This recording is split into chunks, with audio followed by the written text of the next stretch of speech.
제 쉬는 시간에 곰곰이 생각해 봤어요. 뭐가 어려웠을까? 별로 어려운 거 없죠? 대답을 좀 해주세요. 우리가 할인할 때는 할증 할인이 있는데 현재를 미래로 보낼 때는 1 플러스 R의 N승을 곱해주고, 할인할 때는 미래를 현재로 당겨올 때는 1 플러스 R의 N승을 나눠주고, 1 플러스 R은 이자율이나 수익률을 R이라는데 퍼센트 땡 값을 R, 그럼 10%면 0.1이니까 1 플러스 R은 1.1을 쓴다는 거죠. 해서 곱해주든 나눠주든 몇 년을 할지 N승으로 써주는 거고, 연습해가지고 본인들 걸로 만들어서 앞으로 이 문제 나오면 쉽게 내가 풀겠다. 암기 코드는 정보의 현재 가치가 뭐냐 그러면 차, 안, 땡, 이렇게 금액 차이, 안 될 확률, 할인, 땡긴다. 할인을 얘기하는 거죠. 자, 그 다음에 이제 여과 과정 한번 보죠. 155페이지, 156페이지인데, 자, 이것도 사실 좀 어려운 내용은 아니에요. 이해가 중심이 되면 이런 지문들은 쉽게 해석될 수 있으니까. 자, 중요한 걸 봤더니 가장 중요한 건 주택의 여과 과정은 우리가 필터링이라고 하는데, 주택의 질적 변화도 있고 가구의 소득 변화에 따라서 이사 왔다 갔다 하는 거예요. 가구가 이동하는 현상을 여과 과정이라는데요. 중요한 단어는 주택의 질적 변화도 있고 소득 변화도 있더라라는 거예요. 이건 무슨 얘기냐면, 처음에 이제 신규 주택을 만들었어요. 이 신규 주택을 고가 주택이라 그래요. 좋은 주택, 질이 좋은 주택을 고가라 그래요. 계속 고치지 않고 시간이 지나면 뭐가 노후화가 되겠죠. 그럼 저가 주택으로 바뀌어요. 고가가 저가로 바뀌거나 얘가 이제 재개발하거나 수선하면 고가로가 될 수 있겠죠. 이걸 질적 변화라 그래요. 고가가 저가 되거나 저가가 고가 되는 거. 자, 근데 여과 과정은 고가에는 고소득층이 살아야 되고 저가 주택에는 저소득층이 살아야 여과가 일어났다 그래요. 자, 그러면 고가에는 고소득층, 저가에는 저소득층이 사니까 소득 변화도 있네요. 그래서 여과에서 일어나야 될 일은 질적 변화도 있고 소득 변화도 일어난다라는 거. 그러면서 가구가 이동한다라는 거. 자, 한번 내용을 이해해 볼게요. 어떤 건지 보죠. 자, 여기에 새 집이 있어요. 신규 주택이에요. 만들었어. 그럼 얘는 고가 주택이에요. 여기에 고소득층이 살고 있었는데 시간이 지나서 50년이 지나니까 얘가 좀 이제 노후화가 되겠죠. 얘가 좀 낡아졌어요. 낡아졌다를 그냥 뭐 금 같다, 뭐 이렇게 구멍 뚫렸다 이렇게 표현해보죠. 노후화가 됐어요. 자, 그럼 이제 고소득층이 이 집에 살면서 좀 불편함을 겪어요. 노후화가 됐으니까 고치려고 했더니, 자, 따져봐야 되겠죠. 고칠까 말까를 보면 보수 비용이 있고 보수 후에 가치가 얼마나 올라가는지를 따져봐야 돼요. 보수 후에 가치 상승분을 비교했더니 보수하는데 2억이 들어가는데 보수 후에 가치가 올라가는 게 1억밖에 안 된대요. 자, 그러면 보수하는데 돈이 더 많이 들어가는 거죠. 자, 그럼 이 사람은 고쳐야 안 고쳐요? 안 고칠 거예요. 고쳐봤자 손해가 나니까 고치지 않을 거예요. 그럼 저가로 그대로 남아있어요. 질이 나쁜 주택을, 질적 수준이 떨어진 걸 저가라 그래요. 근데 여전히 여기에 고소득층이 살고 있어서 여과가 일어난 게 아니에요, 아직은. 자, 근데 고치려고 했더니 손해가 발생하니까 안 고치고 살기는 불편하고 있던 참에 옆에 봤더니 신규 주택이 공급됐어요. 신규 주택이 공급되니까, 그러면 여기는 고소득층이 야, 이 집 고쳐봤자 남는 게 없으니까 고치기는 못하고 살기에 불편한데 마침 여기에 신규 주택이 공급됐으니까 고소득층이 이쪽으로 이사를 했어요. 자, 그럼 이 집은 어떻게 됐어요? 비어지겠죠? 이 빈집을 뭐라고 하냐면 공가라고 그래요. 공가가 발생했어요. 자, 그러면 저가주택이 아직 들어오는 사람이 없는데 극단적으로 우리가 얘기를 해볼게요. 극단적으로 여기에 이런 집에 살고 있는 사람이 있었어요. 무슨 집? 기와집, 초가집. 초가집에 살고 있는 저소득층이 있었는데 살기 너무 불편해요. 그래서 다른 데 가고 싶은데 비싸서 못 갔어. 근데 얘는 저가가 됐으니 싸졌죠. 이 집은 얘보다는 좀 좋아요. 그러니까 얘가 이쪽으로 이사를 할 수 있겠네요. 가구가 이동해요. 여기에 저소득층이 들어오게 됐어요. 자, 그러면 여과가 일어났다 그래요. 그러면 이 여과를 하향 여과라 할 거냐 상향 여과라고 할 거냐 봤더니 고가에는 고소득층이 살고 저가에는 저소득층이 사니까 이렇게 나빠졌으니까 이거 뭐라고 한다? 하향여과라 그래요. 반대로 가면 뭐라 하겠어요? 상향여과라 하겠죠. 재개발되거나 수선되어서 저가가 고가되면서 고소득층이 살게 되면 이걸 상향여과, 이걸 하향여과라 그래요. 뭐 그러면 상향여과는 언제 상향여과 하겠어요? 얘를 고쳐서 이렇게 재개발하거나 재수선할 때 보수 비용보다 뭐가 클 때? 가치 상승분이 크면 2억 들었는데 가치가 올라가는 게 4억이 가치가 올라가. 고치는 게 좋겠죠. 그럼 당연히 고쳐서 상향이 될 수 있겠죠. 이렇게 왔다 갔다 하는 것을 이걸 주택의 여과작용, 여과과정이라 그래요. 중요한 건 고가에는 고소득층이 살고 저가에는 저소득층이 사는데 고가가 저가되니까 주택의 질적 변화도 있었고 고소득층이 살던 집에 저소득층이 살게 된 거예요. 같은 집이죠. 시간이 지났다 뿐이지 같은 집인 거예요. 이렇게 소득계층이 바뀌어지는 거, 소득 변화가 일어나는 걸 여과작용이라 한다. 나빠지는 걸 하향여과, 좋아지는 걸 상향여과. 자, 그럼 이제 하향여과가 계속 일어날 수도 있어요. 고쳐봤자 야 가치상승분이 얼마 안 되니까 계속 하향여과가 일어난다면 얘가 하향여과가 일어났어요. 30년이 지났어. 또 하향여과가 일어났어. 30년이 지났어. 계속 하향여과가 일어났더니 얘는 이제 하향여과가 계속 진행됐어요. 그랬더니 얘가 집이 이제 진짜 무너질 수도 있는 집이 됐어. 무너질 수 있는 위험한 주택을 뭐라고 하냐면 불량주택이라 그래요. 하향여과가 계속되면 무너질 수도 있는 위험한 주택이 될 수 있겠죠. 불량주택까지 하향여과가 됐어요. 자, 불량주택까지 만들어진 건 시장에서 하향여과라는 자연스러운 현상에 의해서 나타난 거예요. 얘는 시장 실패와 관련이 있을까요? 없을까요? 시장 실패에 산물이다라고 하는 것과는 전혀 관련이 없어요.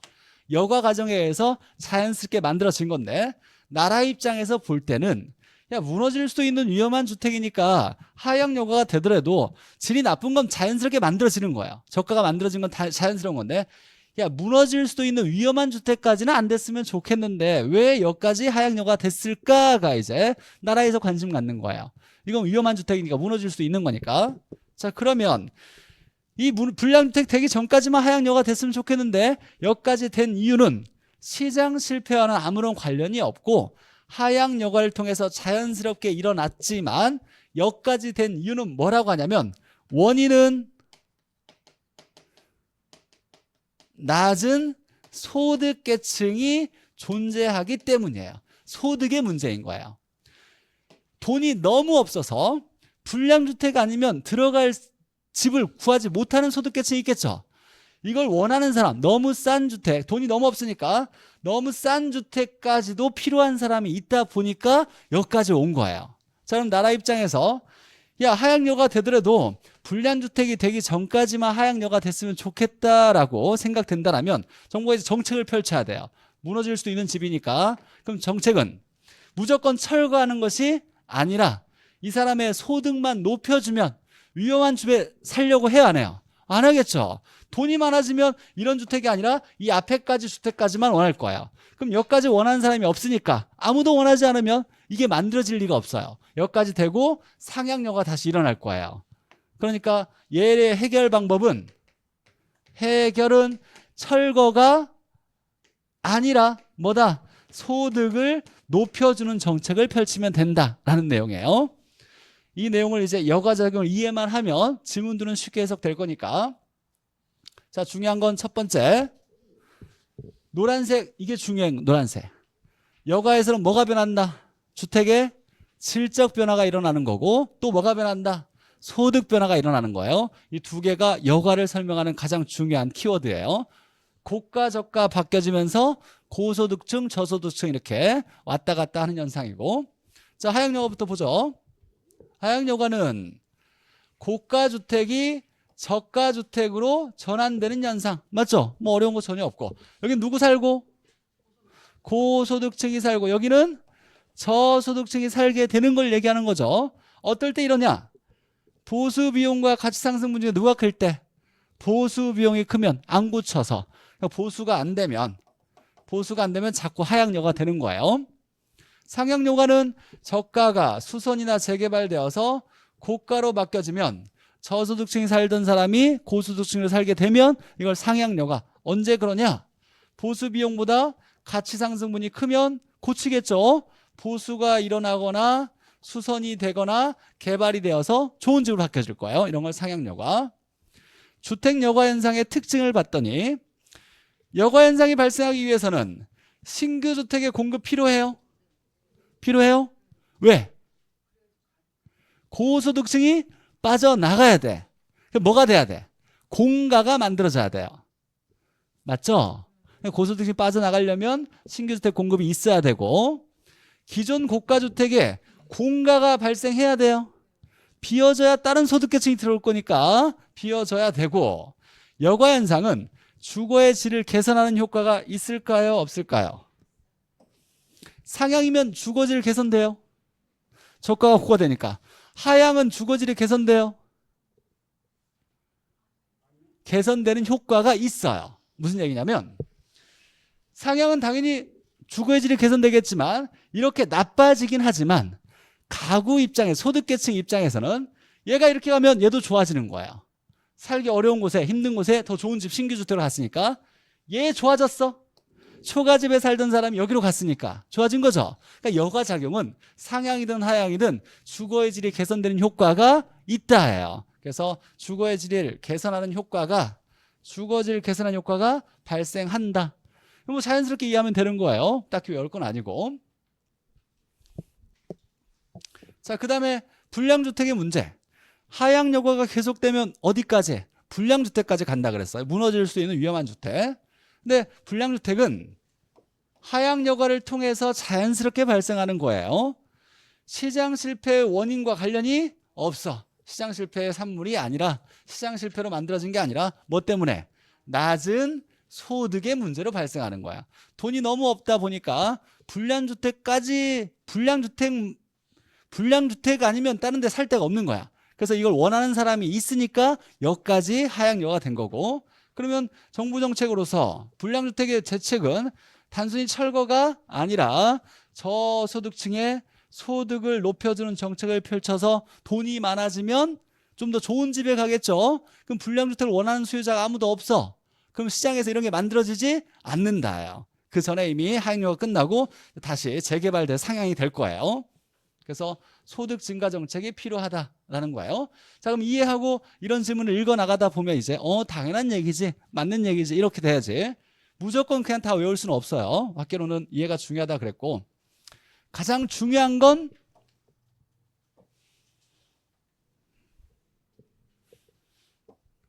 녹색? 예요. 예. 가장 중요한 게 예요. 올해 시험 문제 답이었고 예전에도 나왔던 지문이기도 하고. 자, 하향여가 문제, 뭐 여가 과정에 문제가 나오면 거의 다 보너스로 문제가 나와요. 그냥 누구나 다 맞출 수 있는 쉬운 지문들이 나오는데, 이걸 만약에 출제자가 공부 한 사람 안 한 사람을 구분하겠다 그러면 이 지문을 반드시 내요. 하향여가를 통해 저가주택의 공급이 증가되었다. 자, 무슨 얘기냐면 고가가 하향여가 되면 뭐가 돼요? 저가가 되죠. 이걸 이해하는 거예요. 자, 고가라는 건 비싼 집을 얘기하는 게 아니에요. 비싼 집을 얘기하는 게 아니라 고가는 신규 주택을 얘기하는 거예요. 신규 주택을 고가라고 하는 거예요. 같은 주거의 뭐 신규 주택이라도 어떤 지역에 있느냐에 따라 가격이 다르죠. 서울에 있으면 가격이 비쌀 거고 지방에 있으면 가격이 싸겠는데, 단순히 비싸다 싸다를 얘기하는 게 고가를 얘기하는 게 아니라 어떤 정해진 지역에서 고가라고 한다면 신규 주택을 얘기하는 거예요. 만약에 어떤 지역에 고소득층이 많아졌어. 고소득층이 많아졌어요. 그럼 고소득층이 살 집이 필요하겠죠. 그러면 그 지역에 주택 공급이 늘어나야 될 거예요. 그럼 뭐가 일어나냐면 신규 주택의 공급이 만들어져요. 즉 개발이 많이 돼서 새로운 집이, 새 집이 많이 만들어지는 거예요. 자, 그런데 어떤 지역에 저소득층이 많이 들어갔어. 자, 그럼 그 지역은 개발되고 있는 지역이에요? 낙후되고 있는 지역이에요? 어떤 지역에 저소득층이 많이 들어갔대. 고소득층이 빠져나가고 저소득층이 들어왔대요. 그럼 그 지역은 낙후되고 있는 거예요. 저소득층이 들어왔으니까 고가가 필요해요? 저가주택이 필요해요? 저가주택이 필요해. 그럼 그 지역에 저소득층이 많이 들어왔다는 건 그 지역에 저가주택의 공급이 많이 늘어나야 돼. 그러면 저가주택의 공급이 늘어난다는 얘기는 집이 많이 새로 지어져야 된다는 걸 의미하는 게 아니라 기존에 있던 고가가 안 고치고 뭐가 되는 거? 저가가 되는 무슨 일? 하향 여가가 많이 일어나야 된다는 얘기예요. 그래서 그 지역에 저소득층의 유입이 많이 들어가서 그 지역에 저가주택의 공급이 많이 필요할 때는 그 지역에 뭐가 많이 발생한다? 하향 여가가 많이 발생하는 거예요. 자, 그러면 고가주택은 신규로 개발해서 만들어지는 거고 저가주택의 공급은 뭘로 만들어지는 거다? 하향 여가를 통해서 만들어지는 거다요. 저가주택이 늘어나야 되는 건 하향 여가를 통해서다. 이거 이해하는 게 가장 중요한 포인트예요. 이해됐어요? 다음 시간은 좀 밥을 좀 많이 먹고 와요. 기운이 다 없는 것 같아. 자, 주거분리 보죠. 전혀 뭐 어려운 얘기 아니고 이것도 이해만 하면 간단하고 우리가 지금은 뭐 워낙 부동산학에 대한 기초 지식이 많지 않다 보니까 어려운 얘기를 제가 다 끄집어내서 설명하기는 어렵고 가장 기본적이고 개념적인 것만 제가 정리를 해드릴 건데 자, 일단 중요한 건 노란색이 저거 하나네요. 이거와 이건데 자, 주거분리는 일단 소득별 분화라는 게 가장 중요한 거예요. 소득별 분화.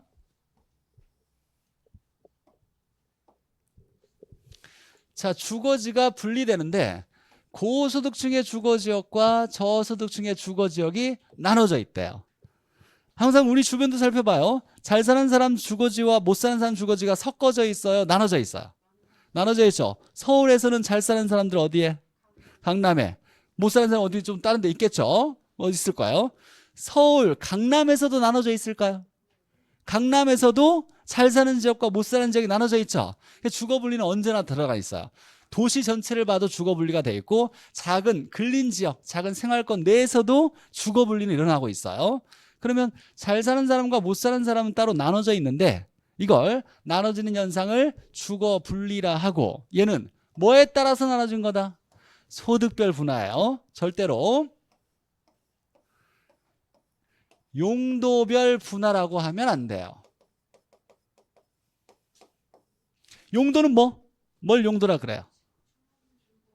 그래. 그거 나와야 돼. 주상공을 용도라 그래요. 사용하는 방법. 자, 그러면 건물을 우리가 사용할 때 주거용, 상업용, 공업용 이렇게 사용할 때인데 용도에 따라 분화되는 건 뭐냐면 나중에 배울 직주분리라는 거예요. 직장과 주거지가 분리되는 거예요. 직주분리. 들어봤죠? 안 들어봤어? 들어봤어야 되는데. 그래요. 안 들어볼 수도 있지. 직장은 상가가 있는 지역을 이제 상가가 있는 지역에 직장이 있을 거고 사무실이나 상가. 주거지는 주택이 있어야 되겠죠. 자, 그러면 주상이 나눠진 거죠. 이걸 우리가 뭐라고 한다? 용도에 따라 나눠진 거예요. 그래서 예를 들면 낮에는 직장에 사람들이 출근하려고 도시에 있어. 도시는 집값이 비싸. 그래서 집을 구하기 어려워요. 그래서 잠을 자는 곳은 어디로? 외곽으로 빠져나가. 외곽에 주거지가 있어. 그래서 이 외곽 도시를 무슨 도시? 이런 얘기 뭐 하는데 잠만 자는 도시? 베드타운, 침상도시. 처음 들어봐요?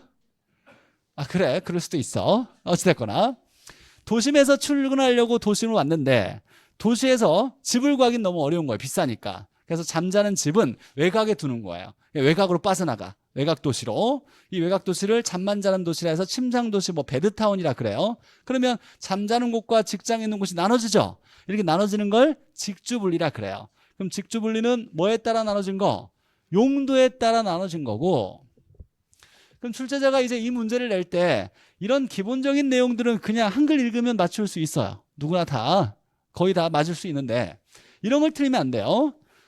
주거분리는 고소득층과 저소득층 소득에 따라서 나눠진 거고 직주분리는 주거용과 상업용, 직장과 주거지가 나눠진 거니까 이걸 용도별 분화라 그래요. 만약 문제를 이렇게 낼 거예요. 나중에 내가 문제 낼 때 이런 문제를 쓸 텐데 주거분리란 고소득층의 주거지와 저소득층의 주거지가 분리되는 용도별 분화 현상이다. 맞아요, 틀려요? X죠? 당연히 이런 지문이 나오면 야 이런 거 나오면 너 그거 속일 줄 알았어. 이렇게 접근해야 돼요. 생각 없이 그냥 읽으면 오 고소득층 저소득층 나눠지는 거네. 이것만 보고 넘어가면 나중에 뭐 실수했어 이런 말 나오는 거예요. 그러니까 주거 분리는 당연히 이건 줄 알아. 이걸 문제 안 내요. 낼 때는 이걸 낼 거니까 주거 분리는 소득별 분화다. 용도별 분화가 아니다. 용도별 분화는 나중에 직주 분리라고 배울 거예요. 자, 두 번째 보니까 주거 분리는 도시 전체뿐만 아니라 인접한 작은 생활권의 근린 지역에서도 발생한다. 맞아요. 주거 분리는 언제나 나타나는데 원인이 뭐냐? 원인을 봤더니 정의 외부 효과는 좋은 영향을 주는 거예요. 플러스를 정이라고 읽어요. 좋은 외부 환경에 영향을 받는 걸 외부 효과. 좋은 영향은 얻으려고 하고 나쁜 마이너스를 부라고 읽어요. 나쁜 외부 효과의 피해는 피하려고 하는 동기에서 발생한다. 결론은 한마디로 외부 효과 때문이다 라고 얘기하는 거예요. 외부 효과. 한번 보죠. 잠깐 이해를 한번 해보죠.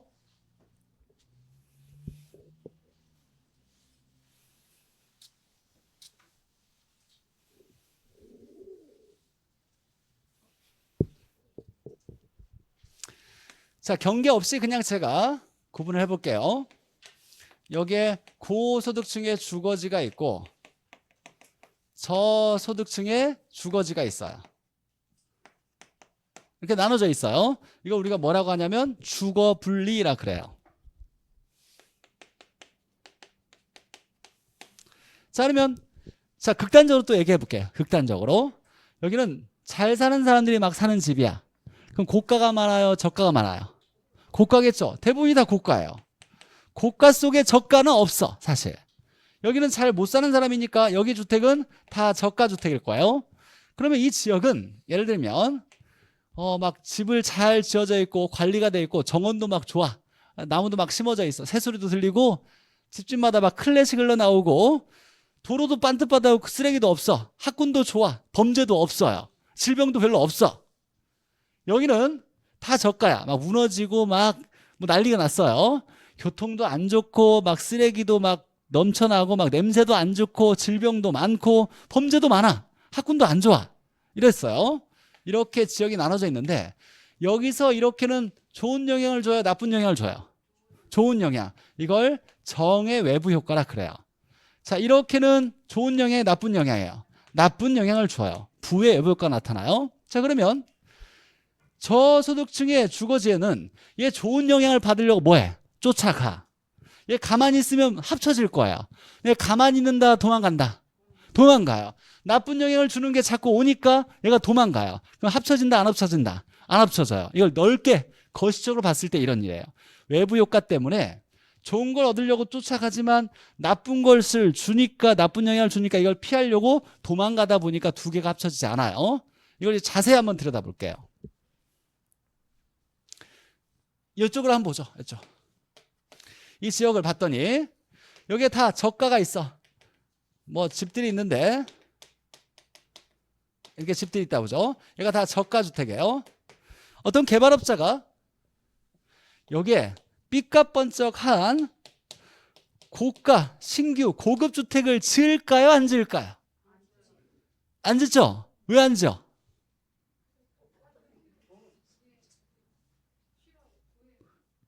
아니 좀 알아듣게 내가 얘기해줘 봐요. 알아듣게. 뭐 무슨 말인지 하려고 하는지는 알겠어. 뭐 때문에요?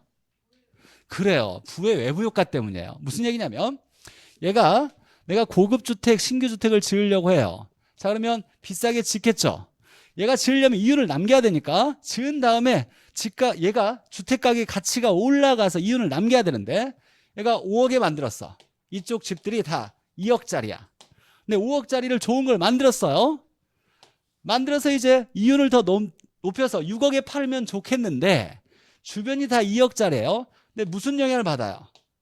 좋은 영향, 나쁜 영향? 나쁜 영향. 여기 범죄 많고 질병 많고 쓰레기 많고 막 하여간 나쁜 영향을 많이 받아요. 그럼 얘의 가치가 올라가 안 올라가요? 안 올라가요. 그러니까 5억이나 6억에 팔 수가 없어요. 남는 게 없으면 이런 거 만든다 안 만든다? 안 만들어요. 또 다르게 이해하면 여기 낡은 집이 있는데 이 집만 고쳐서 좋은 집으로 바뀌어지겠냐는 거예요. 나쁜 영향을 계속 받으면 얘가 보수 비용과 보수의 가치 상승분이 있을 텐데 가치 상승분이 돼요, 안 돼요? 안 돼. 주변에 항상 나쁜 영향을 받으니 가치가 올라갈 이유가 없어요. 그러니까 얘가 크니까 고친다, 안 고친다? 안 고쳐요. 그럼 이 지역은 다 언제나 저가로만 남아있지 이 속에 고가 하나가 덩그러니 이렇게 존재하는 건 일어나지 않아요. 뭐 때문에? 외부 효과 때문에. 자, 근데 여기는 어떨까요?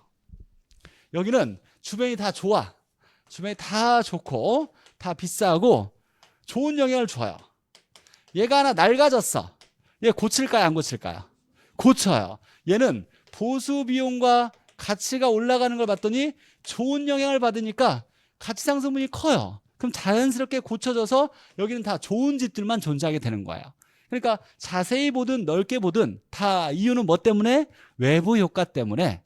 좋은 영향을 받으니까 자꾸 좋은 집으로만 있으려고 하고 나쁜 영향을 받으니까 자꾸 나쁜 집으로만 있으려고 하는 거예요. 그래서 좋은 집 속에 저가 섞여 있지 않고 나쁜 집들 속에 고가 섞여 있지 않는 거예요. 그리고 전체적으로 가려고 하지만 도망가니까 합쳐지지도 않아요. 이걸 우리가 주거분리라 그래요. 자, 그러면 이렇게 표현될 수밖에 없어요. 정외부 효과는 얻으려고 하고 나쁜 외부 효과는 피하려는 동기에서 주거분리는 언제나 전체에서뿐만 아니라 인근 지역에서 나타날 수 있다. 우리 시험 문제 뭐 낼 게 보통 없으니까 첫 번째 이거 나와요. 이거. 이게 소득별 분화냐 용도별 분화냐. 두 번째 이건 아는 거야. 자, 고가주택 인근의 저가주택과 저가주택 인근의 고가주택은 여기 한번 보죠. 이 경계지역 한번 봐요. 경계. 여기는 고가고 여기는 저가예요. 그럼 가까이 있는 곳에 있으니까 외부 효과를 직접적으로 많이 받겠네요. 자, 그러면 여기는 고가지만 나쁜 영향을 바로 받으니까 싸게 거래된다, 비싸게 거래된다? 싸게. 싸게를 할증이라 그래요, 할인이라 그래요?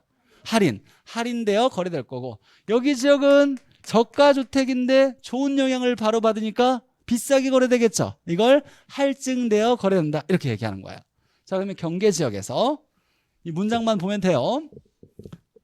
고가주택 인근에 가까이 있는 저가주택은 싸지만 고가주택 옆에 있으니까 뭐 되어서 좋은 영향 받아서 할증되어 거래되고 비싸게 거래되고, 저가주택 옆에 있는 고가주택은 비싼 집이지만 저가가 옆에 있으니까 나쁜 영향을 받아서 뭐 돼요? 할인되어 거래된다. 이거 속여내면 곤란해야죠. 저가주택은 할인되고 고가는 할증된다. 이러면 틀린 거예요. 이해하죠? 그래서 주거분리까지. 자, 그러면 여과작용은 집이 좋은 집, 나쁜 집, 나쁜 집, 좋은 집 왔다 갔다 할 때 소득도 바뀌어지는 거고, 이때 저가주택이 필요할 때는 뭐가 많이 일어나는 거다? 집이 새로 많이 지어지는 걸 의미하는 게 아니라 저소득층이 필요로 한 저가주택이 많이 필요할 때는 그 지역에 뭐가 많이 일어난다? 하향 여과가 일어나서 고가가 저가로 많이 바뀌어져서 저가주택의 공급량이 많아지는 거다. 이거 이해해야 되고, 불량주택이 만들어지는 건 시장 실패와 관련이 없고 하향 여과로 만들어지는 거죠. 근데 저까지 만들어지는 이유는 뭐 때문에? 낮은 소득의 문제인 거예요. 소득이 낮은 것이 문제다. 자, 주거분리는 외부 효과 때문에 발생하고 가장 중요한 건 소득별 분화다. 이게 중요한 얘기고. 자, 30회 작년에 나왔던 문제를 한번 보죠. 여가가정과 주거분리에 대한 설명으로 옳은 거. 여가가정은, 자, 여가는 질적 변화와 뭐가 변한다? 소득 변화가 있다. 질적 변화에 따라서 가구가 이동하는 관계를 설명해 준다. 맞아요? 맞죠? 꼭 두 개가 반드시 있어야 되는 건 아니야.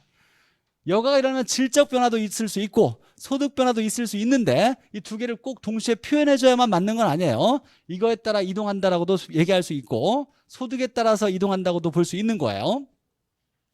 두 번째, 상위 계층에서 사용하는 기존 주택이 하위 계층에 사용되는 것을, 상위가 사용되는 것을 하위 계층으로 설명하는 것을 상향여가라 해요, 하향여가라 그래요? 하향여가라 해죠. 여기 답 잘못 체크된 거예요. 이 답 아니에요. 1번이 맞는 거고. 자, 3번에 공가의 발생은 이동과 관련이 있어 없어요? 가구의 이동과 여가 과정과 관련이 있어요 없어요? 여가가 일어나려면 공가가 발생해야 되죠. 관련이 있어요. 주거 분리는 소득과 무관하게 해요, 소득과 관련이 있어요? 소득과 관련이 있죠. 주거 분리는 고소득층과 저소득층의 주거지가 분리되는 거니까 소득과 무관하게 주거지역이 분리되는 것이 아니라 소득에 따라서 분리되는 거예요. 얘도 틀렸고. 자, 5번에 저급주택이 수선되거나 재개발되어 저급주택이 재개발되어서 상위계층 사용하면 이걸 뭐라고 한다? 상향여가라고 하죠. 나머지 뭐 어려운 거 없어요. 이게 답 아니고 답은 1번이 답인 거예요. 1번에 여가는 질적 변화와 소득 변화가 일어나면서 가구가 이동하는 현상을 말한다. 이렇게 돼야 되죠. 나머지가 왜 틀렸는지만 해석하면 돼요. 뭐 이런 것들 크게 어려운 지문들은 아니니까. 자, 마지막 레일리의 소매인력 법칙이 이제 오늘 배우는 것 중에 가장 중요한 거 하이라이트예요.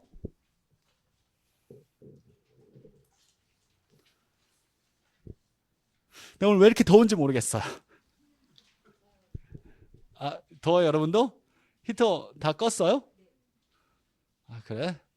너무 공부를 많이 해서 그런가 지금 머리가? 아, 그래요? 그럼 공부해야죠. 집에 가서 좀 더 해보시고. 자, 랠리의 소멸류 법칙이 가장 중요한데 이거 알기 위해서 필요한 우리 기초 계산 내용 한번 풀어보죠.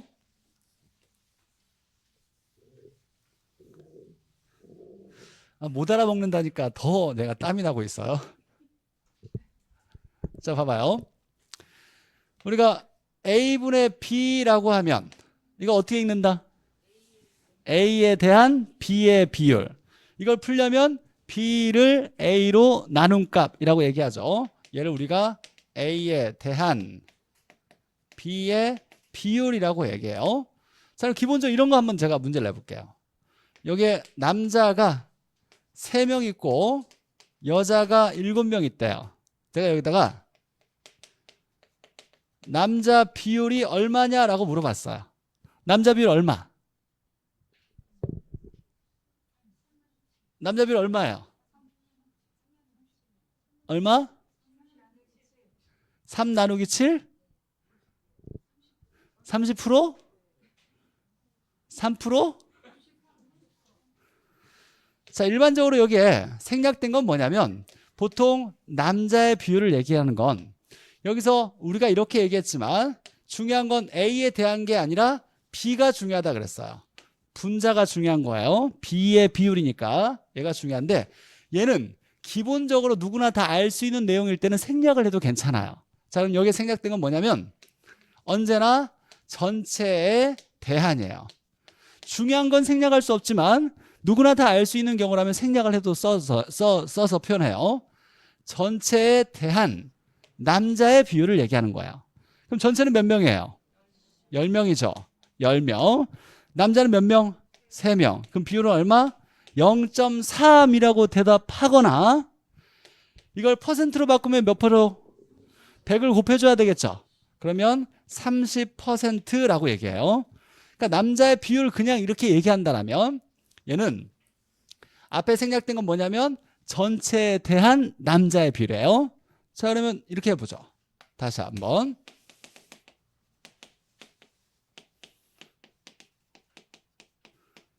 자, 여기가 생략될 수도 있는데 전체에 대한 A의 비율이라고 나왔어요. 자, 그럼 식을 어떻게 쓰냐면 A의 비율은 뭐 분의? 전체분의 A 수 쓰면 되는 거야. 이렇게 쓰겠죠. A의 개수라고 해보죠. 전체분의 A의 개수. 자, 그럼 이 식에서 반대로 또 이렇게 한번 해보죠. A의 개수가 얼마냐라고 알려면 뭐에다가 뭘 곱하면 돼요? 얘를 알려면 이렇게 뭐 해야 된다? 뭐 해도 돼요? 곱해도 된다 그랬죠. 우리 전에 배웠을 때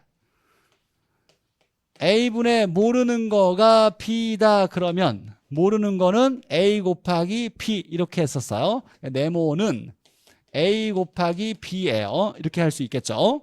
자, 그러니까 A 개수는 A 비율에다가 전체를 곱하면 되는 거예요. 그러겠죠, 당연히. 이게 우리가 당연히 알고 있어야 되는 수학 계산식이에요. 뭐의 비율 나오면 전체에 대한 A 거 이렇게 쓰는 거고, A가 몇 개냐 그러면 A 비율에다가 전체를 곱하면 되는 거예요. 자, 이렇게 물어봤어요. 이렇게 남자 3명, 여자 7명 있는데 남자의 비율이 몇 %냐 이렇게 물어봤어요. 그럼 뭐에 대한? 전체에 대한 남자의 비율이니까 전체 얼마? 10분의 3 얼마? 0.3 몇 프로? 30%. 그럼 이렇게 물어볼 수 있어요.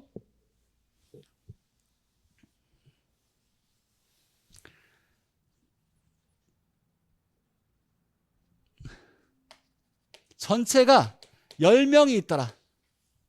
10명 중에 남자의 비율이 30%래요. 전체는 10명이라고 나왔어요. 전체 10명 중에 남자가 30%래요. 10명 중 남자 몇 명 있어요? 어떻게 구했어요? 전체 곱하기 남자의 비율을 곱하는 거예요. 남자의 비율이 30%니까 이거 곱하면, 이렇게 곱하면 300% 명이 나오니까 퍼센트 뗀 걸 곱해줘야 되겠죠. 0.3을 이렇게 곱해주면 몇 명? 3명이에요. 10명 중에 3명은 남자고 7명은 여자예요. 어려운 얘기는 아닌데 식으로 풀어내려다 보니까 여러분이 좀 어렵게 느껴질 수는 있겠지만, 자, 제가 설명하고자 하는 얘기는 보통 아무 말이 없으면 A의 비율이라고 한다면 뭐에 대한? 전체에 대한 A의 비율이니까 전체에 대한 A의 수 이렇게 나오는 거야. A 거. 전체에 대한 A 걸 얘기하고, 만약에 반대로 A의 개수가 A 수가 몇 개냐? A 개수가 몇 개냐라고 물어보면 A 비율에다가 전체를 곱하는 거예요. 자, 예를 들면 이런 거죠. 1,000원이 전체인데 1,000원에 10%는 얼마 이렇게 물어봤어요. 어떻게 해야 돼요? 1,000원에 10%가 얼마냐? 이 10%가 비율이에요. 비율. 1,000원에 10%가 얼마예요? 곱해야 돼. 비율에다가 전체에 해당되는 1,000원이 전체, 1,000원 전체 중에 10%가 얼마냐? 전체에다가 10%를 곱해야죠. 근데 퍼센트 뗀 거 얼마? 0.1을 곱하면 얼마예요? 100원이에요. 만약에 1,000원에 연이자율이 10%라면 이자율이 비율이에요. 10%에 얼마냐 그러면 1,000원에다가 뭘 한다? 곱하면 되는 거예요. 여기에 100명이 있는데 100명에 남자 비율이 20%다. 그럼 몇 명 있는 거예요, 남자가? 100명에다가 얼마를 곱해? 0.2를 곱하는 거예요. 그럼 몇 명? 20명 이렇게 되겠죠? 오늘 느낌이 그래요. 잘 안 통해. 네, 너무 지금 당황하고 있어.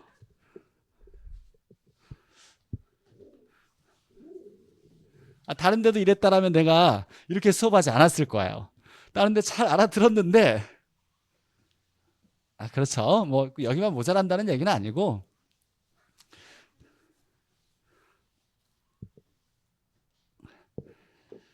자, 그럼 이제 여기서 우리가 확인할 건 뭐냐면, 레일리의 소멸력 법칙은 두 개의 도시가 있어요. 이게 두 개의 도시가 있는데, 여기 A 도시가 있고 B 도시가 있는데, 여기에 만약에 소비자가 있는 도시가 있다고 해보죠. 소비자가 있는 지역을 배후지라 그래요. 배후지에 있는 소비자가 이쪽 도시로는 몇 명이 가서 구매 활동을 하겠냐, 이쪽 가서는 몇 명이 가서 구매 활동을 하겠냐, 이렇게 이걸 계산하는 것이 레일리의 소매인력 법칙이에요. 소비자가 있는 배후지에서 두 개의 도시가 있을 때, 여기는 도시가 있으니까 상가들이 많이 있을 거예요. 그럼 여기 있는 소비자 중에 이쪽으로 몇 명 가서 구매 활동을 할 거고 이쪽으로 몇 명 가서 구매 활동을 하겠냐, 이걸 계산하는 건데, 자, 레일리의 소매인력 법칙의 첫 번째 이제 유인력이라는 게 있어요. 이 도시가 소비자를 잡아당기는 힘을 유인력이라 하는데, 자, 유인력은 이 도시가 클수록 사람을 잘 잡아당길까요? 못 잡아당길까요? 클수록 잘 잡아당기겠죠. 클수록 좋은 상가들이 많이 있을 거고 큰 상가가 많이 있을 거예요. 잘 잡아당길 거야. 그래서 도시의 크기와는 비례해요. 이렇게 위에 있으면 무슨 관계? 비례. 자, 멀리 떨어지면 잘 잡아당겨요, 못 잡아당겨요? 멀리 있으면 소비자가 잘 안 가겠죠. 그러니까 거리하고는 반비례예요. 근데 여기 거리의 제곱을 줬어. 거리의 제곱과 반비례다. 자, 무조건 우리가 알아야 될 식이에요.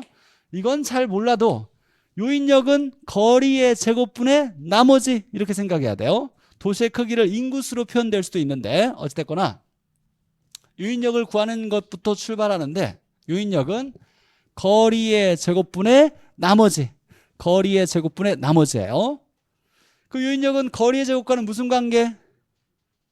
무슨 관계? 반비례. 도시의 크기와는 무슨 관계? 비례. 그럼 소비자를 잘 잡아당기는 힘은 거리가 작을수록 잘 잡아당기고, 맞아요? 반비례니까 도시 크기가 클수록 잘 잡아당긴다, 이렇게 표현할 수 있겠네요. 요인력은 거리 제곱분의 도시의 크기. 봤더니 계산을 해봤더니 A가 잡아당기는 요인력이 30이에요. A의 요인력이 30이고 B의 요인력이 20이야. 이렇게 나왔어요. 자, 그럼 두 번째는 이렇게 물어봐요. A의 요인력 비율이 얼마냐? 이렇게 물어봐요. A 요인력 비율 얼마일까요?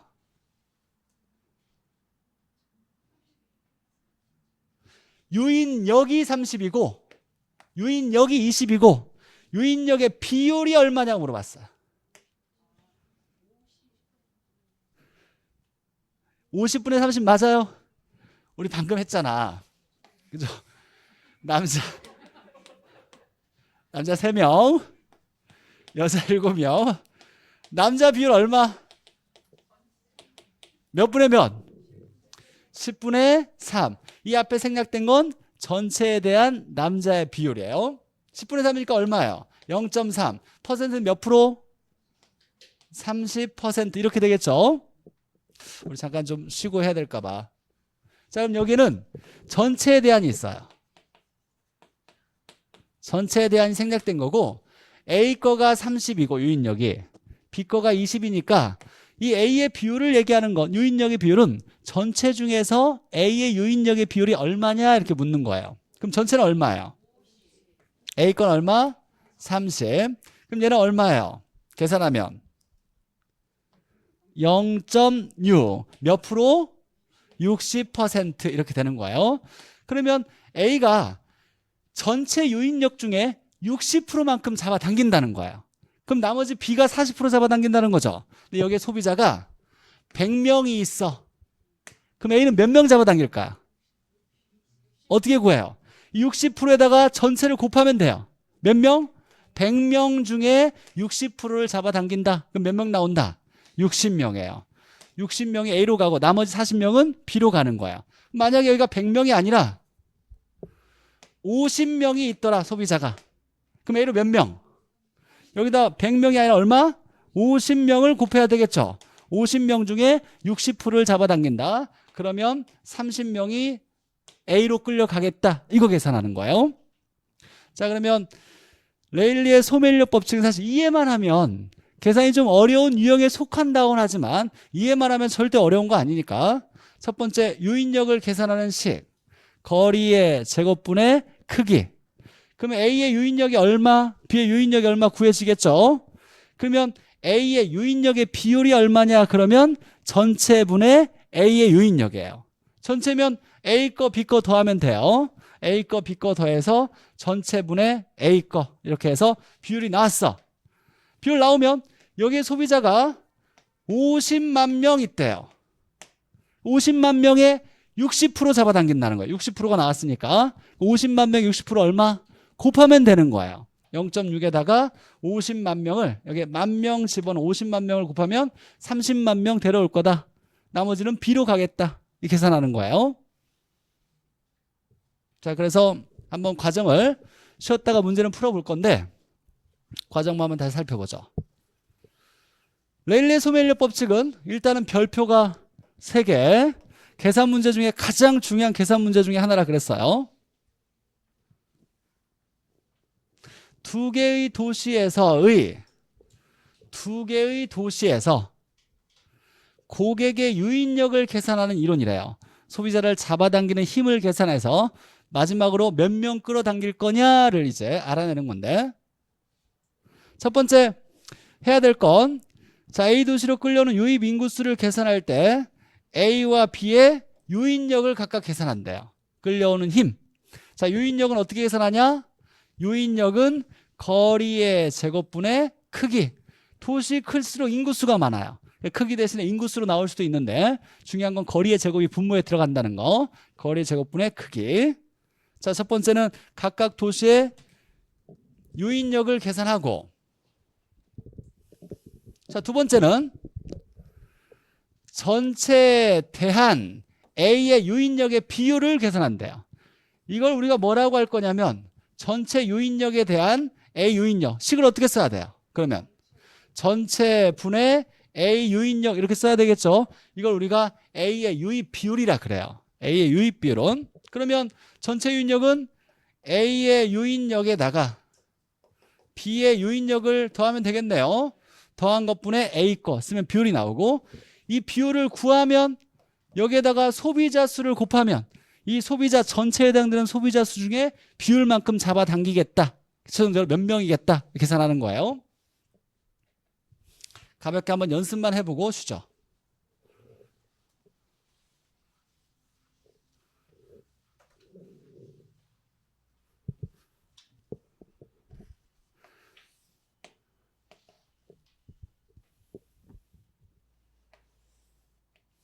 자, A 도시가 있고 B 도시가 있는데 여기에 소비자가 있는 배우지가 있어요. 여기에 10만 명이 있대요. 10만 명이 있고, 자, 이렇게 됐는데 A로 끌려오는 첫 번째 구해보니까 A의 유인력이 80이래요. B의 유인력이 20이라고 구해보니까, 자, 문제에서 A의 유입 비율이 얼마냐 이렇게 물어봤어요. A의 유입 비율은, 이걸 해석하면 전체 유인력에 대한 A 유인력의 비율을 얘기해요. 자, 그러면 전체분의 A 유인력을 써야 되겠죠. 자, 그러면 전체 유인력은 얼마? 100이죠. 자, 여기에 전체 유인력 A 거 더하기 B 거니까 80 더하기 20분의 얼마? 80. 그럼 계산하면 얼마? 0.8. 몇 프로? 80%. 그래서 A의 유입 비율은 80%다 이렇게 계산하는 거고, 세 번째, A로 끌려오는 유입되는 인구수가 얼마냐라고 물어볼 때는 이 0.8 비율에다가 뭐만 곱하면 돼요? 소비자 수만 곱하면 되겠죠. 10만 명을 곱하면 돼요. 그럼 몇만 명 온다? 8만 명 온다예요. 그래서 A로는 8만 명. 최종적으로 여기에 8만 명이 와서 소비 활동을 할 거고, 나머지 여기는 2만 명이 이쪽으로 가서 소비 활동을 할 거다. 이렇게 계산하는 거. 자, 이거 이해하면 쉽게 다 한 거예요. 이제 유인력을 계산할 때 어떤 식만 쓴다? 거리의 제곱분의 크기 이렇게 쓰는 거예요. 거리의 제곱분의 크기. 값이 주어질 거니까. 자, 그러면 어렵겠지만 어려울 수 있어요. 쉬는 시간에 조금만 해봐. 이거 한번 생각해봐요. 자, 이거 1단계, 2단계, 3단계 어떻게 해야 되냐면, 첫 번째가 인구수를 계산하려면 각각 유인력을 계산하죠. 계산해 볼 건데, 계산식이 거리의 제곱분의 크기, 거리 제곱분의 크기로 유인력을 계산하고, 두 번째 유입 비율을 계산할 때는 전체에 대한 A의 유인력, 전체분의 A 걸 쓸 거고, 마지막으로 이제 몇 명을 데려올 거냐 그러면 비율에다가 뭐? 소비자 수를 곱하면 이 소비자의 이 비율만큼 잡아당기는 거예요. 데려온다라는 거. 1, 2, 3번 정도는 머릿속에 좀 쉬는 시간에 기억해봐요. 네, 그리고 쉬었다가 하죠. 쉬었다가.